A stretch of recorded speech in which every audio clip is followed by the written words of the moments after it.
Hi hello welcome to big TV. నేను మీ గౌతమి. ఇండస్ట్రీకి సంబంధించిన మరొక హాట్ టాపిక్ ఈరోజు బయటకు రావడం కూడా జరిగింది. అయితే ఎప్పుడు చూసినా సరే ఈ లావణ్య, రాజ్ తరుణ్, మస్తాన్ సై, శేఖర్ భాష, ఇప్పుడు రీసెంట్గా సృష్టి శర్మ. సో వీళ్ళందరిది జనరల్ ఇష్యూస్ అయినప్పటికీ మొత్తం కూడా ఇండస్ట్రీ చుట్టూ డ్రగ్స్ అన్న కలకలం మరొకసారి తెరపైకి కూడా వచ్చింది. సో అసలు ఏం జరుగుతుంది ఇండస్ట్రీలోని, అంటే జానీ మాస్టర్ అండ్ సృష్టి సంబంధించిన ఇష్యూ తెర మీదకి వచ్చినప్పటి నుంచి వీళ్ళ ఇష్యూయే కాకుండా డ్రగ్స్కి సంబంధించిన ఇష్యూస్ కూడా ఈ మధ్య చాలా వరకు వైరల్ అవుతున్నాయి. సో ఎందుకని ముఖ్యంగా ఇండస్ట్రీ మీద ఇవాళ ఇంతమంది టార్గెట్ చేస్తూ ఉన్నారు, అసలు ఇండస్ట్రీలో ఏం జరుగుతోంది? సో వీటన్నిటి గురించి కూడా మాట్లాడితే మేము మనతో పాటు ప్రొడ్యూసర్ నట్టికుమార్ గారు ఉన్నారు. మరిన్ని విషయాలు తెలుసుకునే ప్రయత్నం చేద్దాం. సార్ నమస్తే.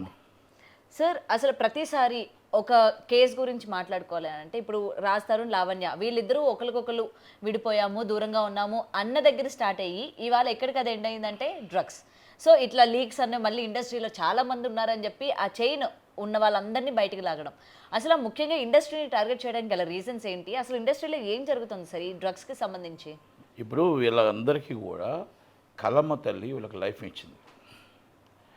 సృష్టి వర్మ గారు కావనియండి, జానీ మాస్టర్ గారు కావనియండి, రాజ్ తరుణ్ గారు, ఎవరు లావణ్య గారు సినిమా చేశారు నాకు తెలియదు, కానీ వాళ్ళందరికీ కూడా ఒక లైఫ్ ఇచ్చింది. అయితే నేనేమంటానంటే ఇండస్ట్రీ అనేది ఒక చాలా పెద్ద సంస్థ. కొన్ని వేల లక్షల మంది ఇక్కడ కుటుంబాలు ఉన్నాయి, కొన్ని వేల కుటుంబాలు ఉన్నాయి, కొన్ని లక్షల మంది దీని మీద ఆధారపడి ఉన్నారు, ఇది సినిమా ఇండస్ట్రీ మీద. అలాంటిది ఈ సినిమా ఇండస్ట్రీ మీద ఈ టోటల్గా మీరు ఏది చూడండి, డ్రగ్స్ అనే ఒక మాఫియా సినిమా ఇండస్ట్రీ వ్యతిరేకం. మేమేమంటున్నాం, సినిమా ఇండస్ట్రీలో డ్రగ్స్ అండ్ మాఫియా కనబడితే తీసుకెళ్ళి లోన్ వేసేయండి. మీరు ఇంకో కేసు అమెండ్మెంట్ చేసి దానికి సెక్షన్ అమెండ్మెంట్ చేసి పీడీ యాక్ట్ ఏమైనా పెడతారో కూడా పెట్టండి. నెంబర్ 1. నెంబర్ 2, ఇలాంటి వాళ్ళందరినీ ఎంకరేజ్ చేసేది ఈ సినిమా ఇండస్ట్రీ లేదు. కానీ చాలామంది డౌట్ ఏంటంటే ఫిలిం ఛాంబరు అమ్మాయికి అన్యాయం జరిగితే వస్తుంది అంటున్నారు. ఇప్పుడు లావణ్యం అన్న అమ్మాయికి అన్యాయం జరిగింది, పూనం కౌర్ అన్న అమ్మాయికి అన్యాయం జరిగింది అంటున్నారు, ఇప్పుడు ఈ అమ్మాయి సృష్టి శర్మ గారికి అన్యాయం జరిగింది అంటున్నారు. దాని అంతటికీ నాయకత్వం వహిస్తుంది ఆమె ఛాంబరు దామోదర్ ప్రసాద్ గారు, జాన్సీ గారు. నేనేమంటున్నానంటే ఇది so many is the persons, వాళ్ళ ఇండివిజువల్, వాళ్ళ పర్సనల్స్, దాన్ని మన ఛాంబర్కి అవసరమా అని అడుగుతున్నా. అంటే మనకి ఇంకో పని లేదా? ఛాంబర్ని ఎలా డెవలప్ చేయాలి, మనం రేపు ఉదయాన్ని ఇండస్ట్రీని ఎలా డెవలప్ చేయాలి, క్యూబ్, ఈఎఫ్ఓ, పిఎస్టీ ఎలా డెవలప్ చేయాలి, రేపు వచ్చిన హీరోలు ఇబ్బందులు ఏంటి, రేపు రాబోయే తరాలకు ఏంటి, రేపు రాబోయే తరాలకు మనం ఏం చెప్తున్నాం, ఇవన్నీ మనం చూసుకోవాలి. ఓకే, నిజంగా నేనేం చెప్తానంటే I'm interested, very very important. And షూటింగ్లో ఏమైనా జరిగితే ఆన్ ది స్పాట్ షూటింగ్లో కానీ అమ్మాయికి అన్యాయం జరిగినా, అమ్మాయికి ఇబ్బంది జరిగినా మనం ఎఫెక్ట్ పెట్టాల్సిందే, ఉండాల్సిందే. అది నేను తప్పు పట్టట్లా. కానీ ఎప్పుడో కేసులు, ఎక్కడెక్కడవో కేసులు, ఏ రోడ్డు మీదవో తీసుకొచ్చి ఈ ఇండస్ట్రీని తీసుకురావడం ఎంత దాకా కరెక్ట్? నేను ఎవరైతే వీళ్ళందరూ టీవీల మీదకి వస్తున్నారో ఈ ఇష్యూస్ మీద, డ్రగ్స్ అవ్వచ్చు, లేకపోతే సృష్టి శర్మ గారు అవ్వచ్చు, సో మెనీ పీపుల్స్, వాళ్ళందరినీ మీరు అబయాన్స్లో ఎందుకు పెట్టరు?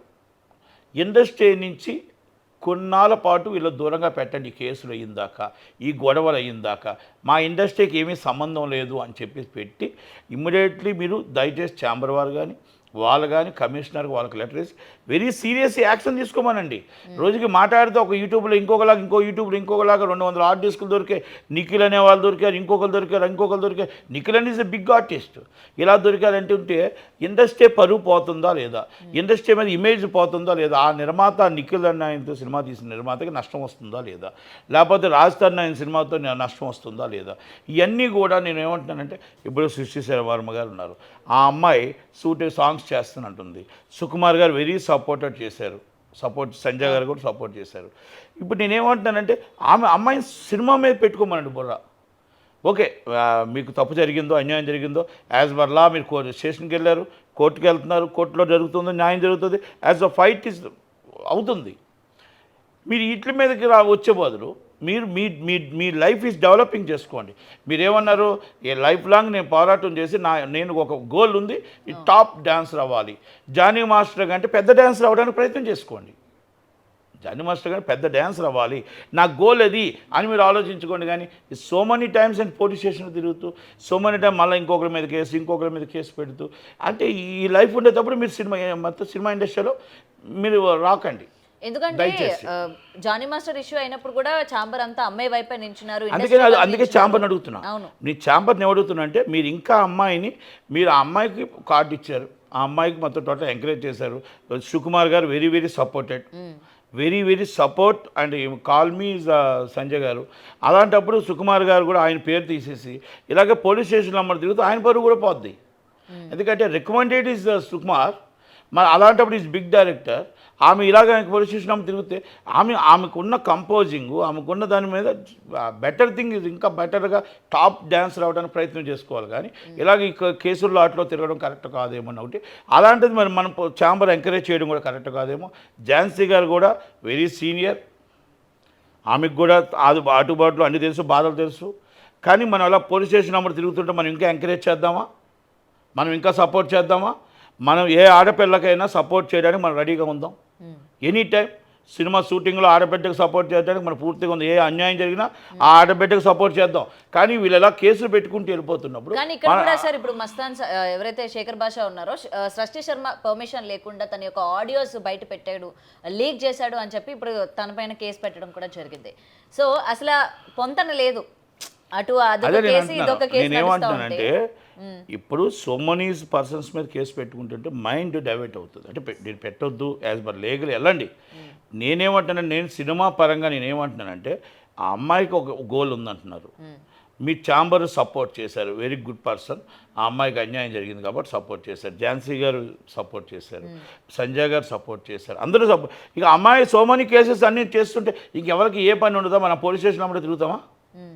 మనకు ఛాంబర్ కంటే ఒక పని ఉంటుంది కదా. ఆ అమ్మాయి ఒక్కరితే కాదు కదా, కొన్ని వేల మహిళలు ఉన్నారు, కొన్ని వేల ఆడబిడ్డలు ఉన్నారు, వాళ్ళందరూ సెక్యూరిటీ ఎవరు చూసుకుంటారు?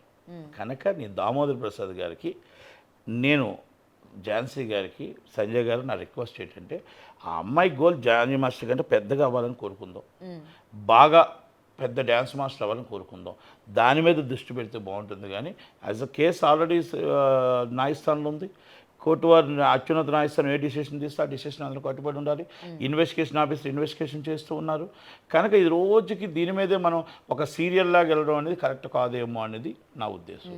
ఇంకోటి లావణ్య గారిది, మళ్ళీ అలాగే రాజతరుణ్ గారిని, వీళ్ళందరినీ కూడా ఈ ఒక రోజుకి ఇప్పుడు చూసినా ఇవే వస్తున్నాయి, ఒక 6 నెలలు బట్టి, సంవత్సరం బట్టి. ఈ రావడం వల్ల ఏమవుతుందంటే ఇండస్ట్రీ అనేది దిగజారిపోయింది. ఇప్పుడు నేను మనతో టోటల్గా విజయవాడ నుంచి నేను అప్ టు ఇచ్చాపురం దాకా కొన్ని ఊర్లు వెళ్ళాను. ఏదో మన 5-6 రోజులు లేను. వెళ్తే ప్రతి వాళ్ళు ఏంటన్నా వాళ్ళ గొడవ ఏంటి, వీళ్ళ గొడవ ఏంటి అంటే కొంచెం అసభ్యకరంగానే మాట్లాడుతున్నారు ఇండస్ట్రీ కోసం. అంటే ఆడవాళ్ళంటే చులకన అయిపోయింది, చులకన భావం అయిపోయింది. వాళ్ళు చేసిన తప్పుకి ఇంకొక ఆడవాళ్ళని కూడా చులకన భావం చూస్తున్నారు. ఇది నేను మొన్న యూట్యూబ్లో కూడా చూశాను. బాధపడుతున్నారు అమ్మాయిలు, వాళ్ళు సైడ్ క్యారెక్టర్ వేసే వాళ్ళు కూడా బాధపడుతున్నారు. మాకు విలువ ఇవ్వట్లేదు, రేపు మా ఇంట్లో వాళ్ళు పంపించాలన్నా కూడా పంపించడానికి అక్కడ విలువ పోతుంది. సినిమా వాళ్ళు అంటే కూడా వాల్యూ చేసి చాలా చీప్గా చూస్తున్నారు. మేము బస్సు ఎక్కుతప్పుడు కానీ బస్ స్టాండ్ దగ్గర ఉంటే చాలా అసభ్యంగా చూస్తున్నారు అన్న ఒక ఫీలింగ్ మీద ఆడపిల్లలు వెళ్తున్నారు. కనుక దయచేసి అలాంటి అనుమానం ఇండస్ట్రీ మీద ఉండకుండా ఉండాలంటే ఏదైతే ఇప్పుడు ఇలా సో మెనీ టైమ్స్, అంటే నేను ఒక్కసారి అన్యాయం జరిగితే రావచ్చు, ఇలా సో మెనీ టైమ్స్ ఇలాగ వచ్చిన వాళ్ళు ఎవరినైనా సరే వీళ్ళని మొత్తం టోటల్గా వీళ్ళ ప్రాబ్లమ్ సాల్వ్ అయిన దాకా అబెన్స్లో పెట్టి వీళ్ళతో మాకు ఏ సంబంధం లేదని పెడితే బెటర్ థింగ్ ఉంటుందనేది ఒక్కసారి. ఒకటి ఇప్పుడు ఏదైనా ప్రాబ్లం జరిగింది, మళ్ళీ సేమ్ ప్రాబ్లం జరిగింది కాబట్టి ఛాంబర్కి వచ్చి చెప్పుకున్న తర్వాత ఛాంబర్ మేము యాక్షన్ తీసుకుంటాము అని వాళ్ళు హామీ ఇవ్వకపోవడం వల్లనే మళ్ళీ వీళ్ళు పోలీస్ స్టేషన్కి వెళ్ళాల్సిన పరిస్థితి వస్తుందా? లేదు లేదు, ఛాంబర్ అన్నింటికి హామీలు ఇచ్చుకుంటూ వస్తుంది కాబట్టి పోలీస్ స్టేషన్కి వెళ్తున్నారు. మాట్లాడితే ఛాంబరే ఫోన్ చేసి పోలీస్ స్టేషన్ కంప్లైంట్ ఇస్తుందని నాకు అర్థం అవట్లేదు. ఇప్పుడు నేనేమంటున్నానంటే సృష్టి శర్మ గారిది ఒక కేసు అయింది, ఆల్రెడీ కేసు నడుస్తుంది కోర్టులో. ఇది లీగల్ న్యాయస్థానం ఏంటనే ఇన్వెస్టిగేషన్ అవుతుంది కాబట్టి దాంట్లో ఎవరు ఇన్వాల్వ్ కాకూడదు. Investigation is must and sweet, దాంట్లో ఎవరు ఇన్వాల్వ్ కావద్దు. అలాగే ఇంకో కేసు ఏదో పెడుతున్నారు అమ్మాయి. నేనేమంటున్నానంటే అమ్మాయికి కూడా నా రిక్వెస్ట్ ఏంటంటే మీరు ఏదైనా కేసులు పెట్టుకోండి, కానీ ఇండస్ట్రీ పరువు కూడా పోతుంది. ఇండస్ట్రీలో మొత్తం టోటల్గా ఒక సినిమా మీరు ఆ షూటింగ్స్ చేయాలన్నా ఇండస్ట్రీలో మీరు ఒక భాగమే. మీకు రేపు ఉదయం ఆ దాని మీద దృష్టి పెట్టి మీకు కూడా సుకుమార్ గారు మిమ్మల్ని నమ్మారు అంటే, మీకు రికమెండ్ చేశారంటే అంత పెద్ద ఆయన, మీకు ఒక మంచి పర్ఫార్మెన్స్ ఉంది, మీరు ఆల్రెడీ ఒక మంచి డ్యాన్స్ మాస్టర్గా ఎదుగుతారని ఒక ఆలోచనతో అంత పెద్ద డైరెక్టర్ చేశాడు మీకు. దయచేసి మీకు చాలామంది సపోర్ట్ చేశారు కాబట్టి ఇండస్ట్రీని వాల్యూ పోకుండా టాప్ 1 డ్యాన్స్ మాస్టర్గా మీరు ఉండటానికి ప్రయత్నం చేయండి. కానీ ఇలాంటి కేసులు అనేది మనం ఈ కేసుల రూపంలో వెళ్ళొద్దని నేను అనట్లేదు, కానీ వెళ్తే మన భవిష్యత్తు కూడా ఈ స్టేషన్లు అమ్మట కోర్టులు అమ్మట తిరిగితే మీరు అనుకున్న గోల్ దాటిపోతారు, అంటే గోల్కి అందుకోలేరు అనేది నా భావన. మనం ఇలాంటివి మనం వెంటనే మళ్ళీ ఝాన్సీ గారు ప్రతి కేసుకి ఝాన్సీ గారు రోజుకి పోలీస్ స్టేషన్లో అమ్మట, దాము గారు రోజుకి పోలీస్ స్టేషన్ అమ్మ తిరిగితే ఆ మొత్తం టోటల్గా ఆ ఛాంబర్ పోలీస్ స్టేషన్కి ఛాంబర్కి కరప్షన్కి ఎంప్లాయీస్ అంతా మేము కోట్ల రూపాయలు పెట్టి 24 క్రాప్స్ దాంట్లో ఉండి ఆ క్రాప్స్ అంతా పోలీస్ స్టేషన్ అమ్మట తిరగలేం. కనుక దయచేసి వాళ్ళకి సపోర్ట్ చేయాలని పర్సనల్గా అనిపిస్తే మీరు పర్సనల్గా చేయండి వితౌట్ ఛాంబర్. ఓకే. అండ్ సరే అసలు లావణ్యకి సంబంధించి అసలు ఆమెకి ఏం కావాలి, ఏం జరుగుతుంది? ఎందుకంటే నెల రోజులు గ్యాప్ ఇస్తుంది, మళ్ళీ నెల రోజులు గ్యాప్ ఇస్తుంది, మళ్ళీ మళ్ళీ నెల రోజులు సాగేటట్టు ఏదో ఒక న్యూస్ మళ్ళీ బయటపడుతుంది. ఇప్పుడేమో మస్తాన్ సాయి హార్డ్ డిస్క్లు ఉన్నాయి, వీడియోలు ఉన్నాయి అని చెప్పి సీరియస్గా తీసుకోవాలా. ఆ అమ్మాయితో కొన్ని ఛాంబర్ వాళ్ళు మాట్లాడే ప్రయత్నం చేయొచ్చు. ఎందుకు చేస్తారు? అమ్మాయి మెంబర్ కాదుగా, సార్ రాస్తారని ఇమీడియట్లీ యాక్షన్ తీసుకొని సీరియస్ యాక్షన్ తీసుకొని ఆయన మీద కానీ ఎవరైతే సినిమా వాళ్ళు ఉన్నారో ఇమీడియట్లీ సీరియస్ యాక్షన్ తీసుకోవాలి. పోలీసులు కూడా సీరియస్ యాక్షన్ తీసుకోవాలి.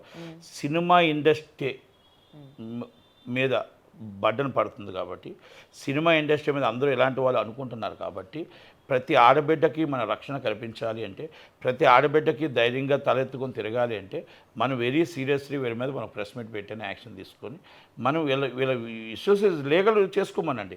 లీగల్గా వాళ్ళు ఏం చేసుకుంటారో చేసుకోమనండి. ఇది మన సినిమా ఇండస్ట్రీకి సంబంధం లేకుండా ఉంటే బాగుంటుంది. కానీ ఇబ్బంది పడుతున్నారు, అందరూ ఇబ్బంది పడుతున్నారు. దయచేసి అర్థం చేసుకొని పోలీస్ డిపార్ట్మెంట్ కూడా వెరీ సీరియస్గా తీసుకోమంటున్నాను. ఎందుకంటే నేను ఆడబిడ్డను రావణ్య గారిది ఏం జరిగింది, రాజస్థాన్ గారు అన్యాయం చేశారా, మస్తాన్ సాయి గారు అన్యాయం చేశారు, ఇంకోటి చేశారని నేను అనట్లా. ఎవరు చేశారు ఎవరు చేయలేదు, ఆడబిడ్డ ఆమెకి అన్యాయం జరిగిందో ఇస్ యాజ్ పర్ లా కోర్టులో చూసుకోమనండి, నేను కాదని చెప్పండి. ఇది ఒక సీరియల్ అవుతుంది, పార్ట్ 1 పార్ట్ 2 అన్నట్టు వస్తుంది. అందుకనిసే ఇది ఇంకో ఆడపిల్లలకు ఇబ్బంది కలుగుతుంది, చాలా అనీజీగా ఫీల్ అవుతున్నారు. కనుక దాని మీద మనం వెరీ సీరియస్గా తీసుకోకపోతే బాగోదనే ఉద్దేశంతో నేను రిక్వెస్ట్ చేస్తున్నా. అండ్ ఛాంబర్ దామోదర్ ప్రసాద్ గారు ఈ సెక్రటరీ, ఇలాంటి వాటిలో అన్నింటిగా ఆయనే చురుగ్గా పాల్గొంటున్నాడు కాబట్టి, ఝాన్సీ గారు కూడా చురుగ్గా పాల్గొంటున్నారు. కనుక ఇద్దరు కలిపి దీనికి ఫుల్ స్టాప్ పెడతారని. ఎందుకంటే ఛాంబర్ లెవెల్లో దీని మీద పెద్ద ఇంట్రెస్ట్ చూపించట్లే. ఎందుకంటే నేను కూడా కౌన్సిల్ జాయింట్ సెక్రటరీగా ఉన్నాను కదా, కాకపోతే ఎవరు చూపించట్లేదు. ఛాంబర్కి ఏమైనా పని లేకపోతే ఇంకో పని పెట్టుకోండి. మరి దాంట్లో దాము గారికి ఇంకో పని ఏమైనా లేకపోతే ఖాళీగా ఉంటే ఇంకే పని కావాలంటే ఇంకో పని పెట్టుకోండి. కానీ దయచేసి ఈ పనుల మీద పెట్టి మాట్లాడితే పోలీస్ స్టేషన్ అప్పుడు తిరగడం కూడా కరెక్ట్ కాదేమో. దాము గారు ఛాంబర్ ఇప్పుడు బయటకు ఏమవుతుందంటే ఛాంబర్ సపోర్ట్ అంటే మన వాల్యూ పోతుంది. ప్లీజ్ రిక్వెస్ట్ అండ్ సుకుమార్ గారు, మీరు రికమెండ్ చేశారు ఆమెకి, మీరు మంచి డ్యాన్స్ మాస్టర్ అనుకున్నారు, వెరీ డ్యాన్స్ మాస్టర్గా ఎదగాలని మీరు కోరుకున్నారు. ఆమెకు జరిగిన అన్యాయం కోర్టు వారు కూడా అవతల వ్యక్తిని అరెస్ట్ చేశారు. ఇన్వెస్టిగేషన్ జరుగుతుంది. మళ్ళీ మీ పేరు పోకుండా, మీ వాల్యూ పోకుండా సుకుమార్ గారు ఇమీడియట్లీ దీనికి ఫుల్ స్టాప్ పెట్టండి. మీరు ఆమెను పెద్ద డ్యాన్స్ మాస్టర్గా చూడండి, ఇండస్ట్రీ ఎదిగే విధంగా చూడండి. కానీ మాట్లాడితే ఇలా కూర్చొని పోలీస్ స్టేషన్లో అమ్మంటే ఆటలమ్మంటే కూర్చుంటే మీ వాల్యూ కూడా పోతుంది. కాబట్టి దయచేసి ఇది ఫుల్ స్టాప్ పెట్టమని యాజ్ అ లీగల్ ఇన్వెస్టిగేషన్ నడుస్తుంటుంది. మీరు అమ్మాయి గోల్ ఏది ఉందో ఆ గోల్కి వెళ్ళమని చెప్తున్నాం మనం, ఆ గోల్కి ప్రయత్నం చేయమంటున్నాం తప్ప వేరే విధంగా ఎవరిని అనట్లేదు. కనుక ప్లీజ్ రిక్వెస్ట్ అంతే. సార్ ఫైనల్గా ఈ మొత్తం ఈ ఎపిసోడ్లో మీకు ఎవరిది కరెక్ట్ అనిపిస్తుంది, లావణ్య ఎవరు రాస్తారని? ఎందుకంటే ఈ అమ్మాయికి సంబంధించి ఎవరిది నాకు కరెక్ట్ అనిపించట్లేదు. ఇదంతా గుడిపుటాని, ఒక డ్రగ్స్ మాఫియాలోని గుడిపుటానిలో మొత్తం టోటల్గా వాళ్ళకి ఏదో తగాదాలు వచ్చి పంపకాల దగ్గర తగాదాలు వచ్చి కొట్టుకున్నట్టు ఉంది అంతే తప్ప ఎవరు మంచోళ్ళు ఎవరు చెడ్డోళ్ళు అంటే వాళ్ళకి ఏం అవార్డులు ఇవ్వలేము. కానీ ఒక్కటి మాత్రం వాస్తవం, నిజంగా ఆ రోజు పలానా వాళ్ళు తీసుకున్నారని చెప్పేసి నువ్వు నిజంగా పోలీసులు కంప్లైంట్ ఇచ్చుంటే నువ్వు చాలా మంచిదానివి. నువ్వు ఆ రోజు అవతల గారు ఈ అమ్మాయి తీసుకుంది, ఈ అమ్మాయి మొత్తం మాకు అందరికి ఇచ్చిందని చెప్పుంటే నువ్వు నిజాయితీ పరుడు అయితే ఆ రోజే కంప్లైంట్ ఇచ్చుంటే నువ్వు నిజాయితీ పరుడివి. కానీ మీకు గొడవలు వచ్చిన తర్వాత నువ్వు దొంగ అంటే నువ్వు దొంగ పబ్లిక్ వచ్చి హార్డ్ డిస్క్ ఉంది, హార్డ్ డిస్క్ ఆమె అన్ని రోజులు హార్డ్ డిస్క్ ఎందుకు ఉంచాలి? ఇన్ని రోజులు బట్టి హార్డ్ డిస్క్ తీసుకొని బయటకు ఇవ్వచ్చు కదా. లేకపోతే హార్డ్ డిస్క్ ఆ మస్తాన్ సాయి దగ్గర ఎందుకు ఉండాలి? అసలు ఎంతమంది అమ్మాయిలు చేశారు? అసలు నిఖిల్ పేర్లు ఎందుకు వచ్చాయి? ఇక చాలామంది సినిమాల పేర్లు ఎందుకు వస్తున్నాయి? ఈజ్ ఇన్వెస్టిగేషన్ బాగా ఎక్కువగా చేసి ఇది అన్నిటికీ ఫుల్ స్టాప్ పెట్టకపోతే చాలామంది బతుకులు నాశనం అయిపోతాయి, జీవితాలు నాశనం అయిపోతాయి. కనుక please request and investigation very seriously. కనుక అందరి మీద ఎవరు తప్పు ఉంటే వాళ్ళు యాక్షన్ తీసుకోండి తప్ప ఈ సినిమా ఇండస్ట్రీ అని చీప్ అయిపోతుంది, మరీ బదలాం అవుతుంది. ఈ మధ్యకాలంలో ఛాంబర్ ప్రెస్ మీట్ పెట్టడం కూడా చాలా దాని ప్రతిదానికి ఛాంబర్ ఉంది అంటున్నారు. ప్రతిదానికి ఛాంబర్, ఆడపిల్లకి అన్యాయం జరిగితే ఛాంబర్ ఉంది, కానీ వీళ్ళు చేసిన ప్రతి దాంట్లో దందల్లో ఛాంబర్ ఉండదు. అది దాము గారు కూడా ఇమీడియట్ చెప్పాలి, అంతేగాని చెప్పకుండా కూర్చుంటే రేపు మన మేడకే చుట్టుకుంటుందని మాత్రం నేను చెప్తున్నాను. Yeah sir, thank you. Thank you. For more videos like this, subscribe Big TV channel.